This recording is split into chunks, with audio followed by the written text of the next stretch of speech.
जय हिंद दोस्तों। तो आज मैं अभ्युदय चौबे आप सभी के लिए एक नई वीडियो लेके आया हूँ।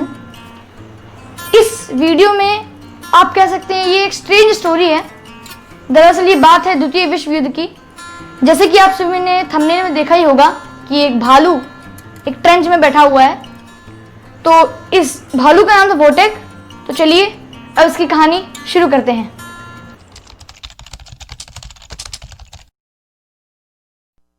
ईरान 1942। जब वहां से पोलिश आर्मी की एक टुकड़ी गुजर रही थी तब उनको एक भालू का बच्चा एक बच्चे के साथ दिखता है। वो जानने के लिए नीचे उतरते हैं और पूछते हैं।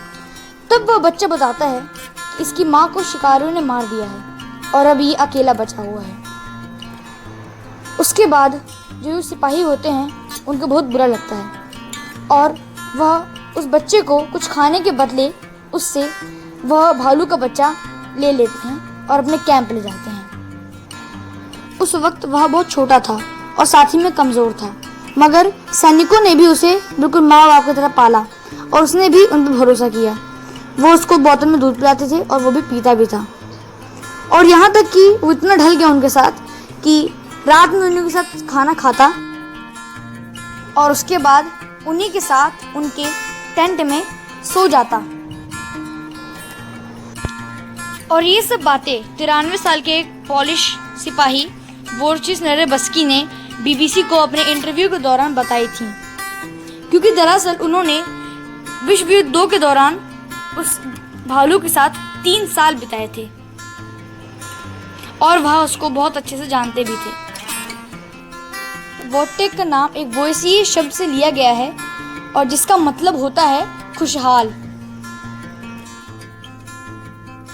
नरेबस्की ने अपने इंटरव्यू में यह भी बताया कि वोटेक को कुश्ती लड़ना बहुत पसंद था। और अब मैं आपको जो बताने जा रहा हूँ इसको सुन के आप भी दंग रह जाएंगे। दरअसल वह जब किसी को हरा देता था तब उनसे क्षमा मांगने के लिए वह उनका मुंह चाटा करता था।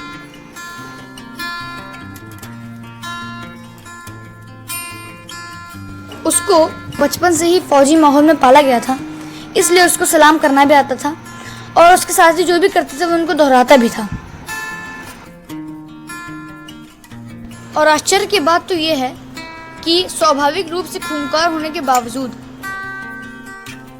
वह बहुत शांत स्वभाव का था, क्योंकि उसको ऐसे ट्रेन किया गया था। और जब उसको भूख लगती थी तब वह अपने किसी साथी का हाथ अपने मुंह में रख के जाहिर करता था। अब समय आता है युद्ध का। अब उन सिपाहियों को मोंटे कैसीनो की लड़ाई के लिए इटली जाना था, मगर वो सब भी चाहते थे कि वोटेक भी हमारे साथ चले, परंतु नियमों के हिसाब से उसको एक सिपाही होना बहुत ज़रूरी था। उसके बाद पोलैंड की आर्मी उसको ज़रूरी दस्तावेज प्रदान करती है और इससे ये साबित हो जाता है कि अब ये एक सिपाही है। उसके बाद वह मोंटे कैसीनो की लड़ाई में जाता है। अब मोंटे कैसीनो का युद्ध चल रहा होता है, वहाँ के आर्टिलरी इन्फेंट्रीमैन को सपोर्ट दे रही होती है। फिर जब वो देखता है कि मेरे साथी जो हैं वो इन डब्बों को ऐसे उठा रहे हैं, उसके बाद रख रहे हैं, तो फिर वह भी डब्बों को उठाता है और रखने लगता है। और उसको देख के जितने भी वहाँ लोग होते हैं वो सब दंग रह जाते हैं। और दरअसल यही एक ऐतिहासिक मोड़ था कि इस घटना के बाद इस पूरी रेजिमेंट का जिसका नाम था 22वीं आर्टिलरी सप्लाई, उसका जो लोगो था वो चेंज करके एक भालू जिसने आर्टिशल पकड़ा हुआ है वो रख दिया गया, जो कि आप इस फोटो में देख सकते हैं। विकिपीडिया पे भी अवेलेबल है। और इतना ही नहीं, जो सिपाही अपने परिवार से दूर रहते थे वह उनका मनोबल भी बढ़ाता था।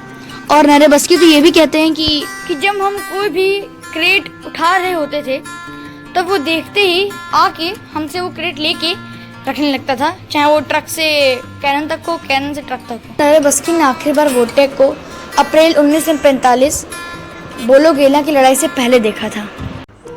सो यहाँ पर 2 तथ्य हैं। तो उनमें से एक तथ्य कहता है कि जब ये लोग इन लोग की अलग अलग जगह पोस्टिंग आने लगी और जब एक प्रकार से यूनिट टूटने लगी तो उसके बाद इन लोगों ने इस भालू को पास ही के जू में भेज दिया। और दूसरा तथ्य जो कहता है वो आप देखिए। बोलोगे ना कि युद्ध के बाद उसको स्कॉटलैंड के लिए रवाना कर दिया गया। और स्कॉटलैंड में कहा जाता है कि जब वो गए वहाँ पर तो युद्ध के दौरान पूरी रेजिमेंट को नेस्तनाबूद कर दिया गया और उसको ज़बरदस्ती वहाँ के पास के जू में रख दिया गया। परंतु उसके बाद भी उसके जो साथी थे, जो पहली पोस्टिंग जा चुके थे उस यूनिट से, वो उससे मिलने आते थे और आखिर में उसी जू में रहते रहते उसका अंतिम समय गुजरा। और 1963 में 21 वर्ष की आयु में उसी जू में उसकी मृत्यु हो गई। और यहाँ तक कि नरे बस की आज भी उसको अपना एक बड़ा भाई कहते हैं, बड़े भाई समान मानते हैं। और उसके ऊपर बहुत सारी डॉक्यूमेंट्रीज भी बनी हैं जो कि क्रिसमस के दिन ब्रिटेन में दिखाई जाती है। तो कहानी थी वोटेक की। उसको पता था कि उसकी माँ को इंसानों ने ही मारा है, पर तब भी वो इंसानों पर भरोसा करता है और आगे जाके उनकी हेल्प भी करता है वॉर में। तो दरअसल ये एक अकेली कहानी नहीं थी जिसमें जानवरों ने भी अपना योगदान दिया हो और युद्ध में खासकर। तो कहानी है साइलेंट सोल्जर की, उनको हम साइलेंट सोल्जर कहेंगे, जो कि लोगों को पता नहीं है। तो मैंने सोचा कि शुरुआत ऐसी कहानी से ही करता हूँ कि लोगों को पता चले कि जानवर और इंसान के बीच का बॉन्ड कैसा होता है। तो इससे आप एक बात गांठ बांध लें कि कभी भी किसी जानवर को देखें तो अपने मनोरंजन के लिए उसको नुकसान ना पहुंचाए, क्योंकि उसको भी जीने का हक होता है।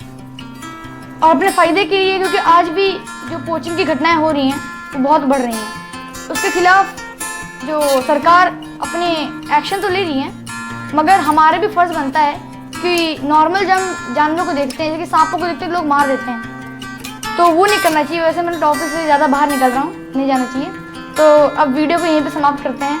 अगर आपको ऐसी और कहानी चाहिए तो मैं कोशिश करूँगा कि ऐसी जितनी भी सोल्जर की कहानी थी वो लाते रहूँ। इसके लिए आपको भी थोड़ा कुछ काम करना पड़ेगा, मुझे सपोर्ट करना पड़ेगा।